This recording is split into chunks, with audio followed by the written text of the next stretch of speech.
Hi folks, welcome back. It occurred to me that although I'm putting up these videos on oil painting, what I really need to say is this is an introduction to beginning oil painting. Why would you want to paint with oils? Well, I started many years ago in my early teens working with watercolours, and the reality is I just could not get on with watercolours.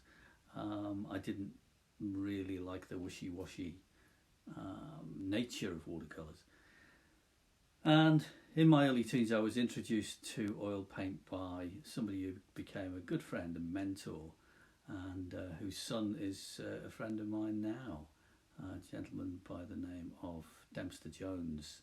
And Alwyn, his son, is a very fine painter.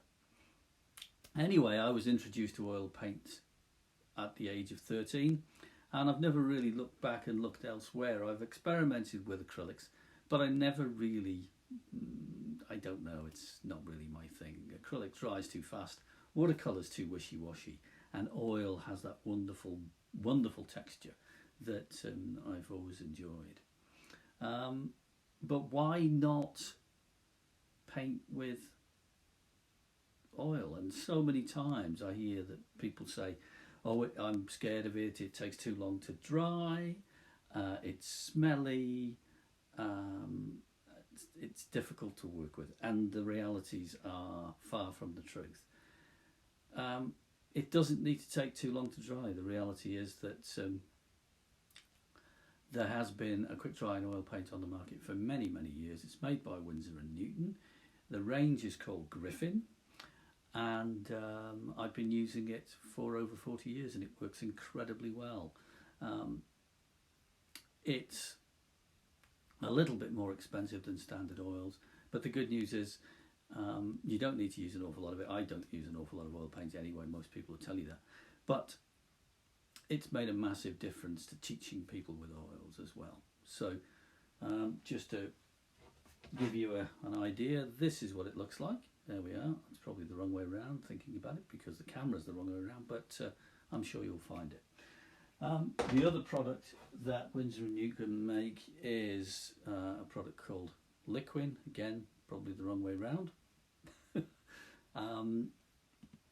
But that works with the alkyd oils and also with standard oils, and that helps to dry the paint very quickly. But as I said, the Griffin alkyds are dry overnight. I put something up a couple of years ago about using them outdoors, and you'll find that on my channel. Over and above watercolours, you can wipe off if it's not going right. Difficult to do that with watercolours. Over and above acrylic paint, acrylics often look very artificial. In the hands of a skilled person, they are incredibly good, and I do use acrylic on occasion.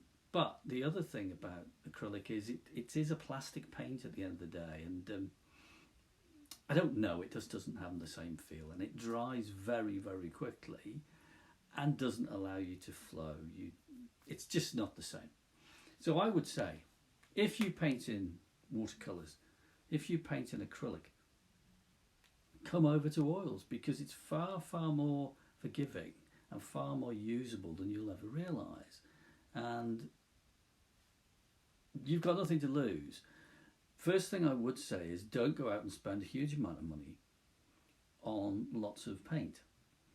In a nutshell, you can get by, certainly to start with no more than half a dozen colours, the basic primary colours.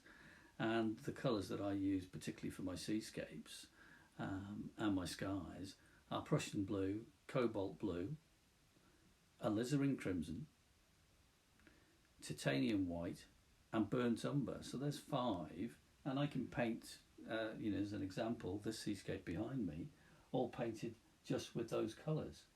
So you don't need to spend a huge amount of money.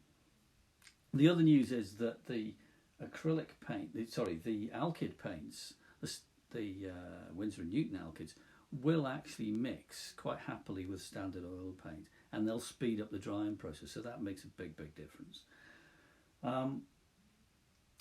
In terms of palette, you don't need to spend a huge amount of money. silly things, you know, there are throwaway palettes, there are things like this, allow me, plastic lids. That's the plastic lid off a ice cream box. There's the ice cream box, quite a big box, big enough to actually get all your brushes in and paints. Okay, this was free. Okay, didn't cost me anything. Came full of ice cream as well, really nice. So you don't need to spend a lot of money. Cleaning, very, very simple. Baby wipes. Be careful with these things, obviously, because you need to dispose of them responsibly. But I find that in actual fact, once they've dried, they're very good for a technique called ragging out. So if you wanted to wipe some paint off when it's dry, it's very good at that as well. But they're very, very good at getting the worst of the oil paint off your brushes. So that's a useful tip. The liquid, as I mentioned, I put that into small pots, so it comes in a quite a large bottle into a small pot with a lid. Okay, and they're, you know, that's a marmalade pot, so they're very, very cheap. In fact, free, and they come with marmalade in. Now, cleaning brushes, it's a big, big issue for an awful lot of people. They worry about cleaning brushes, they worry about smell, and the reality is you don't need to have a lot of smell. There's virtually no smell in my studio, and I'm very, very careful about using things like turpentine and white spirit and all of that kind of stuff, turpentine substitute. It isn't nice stuff, totally agree.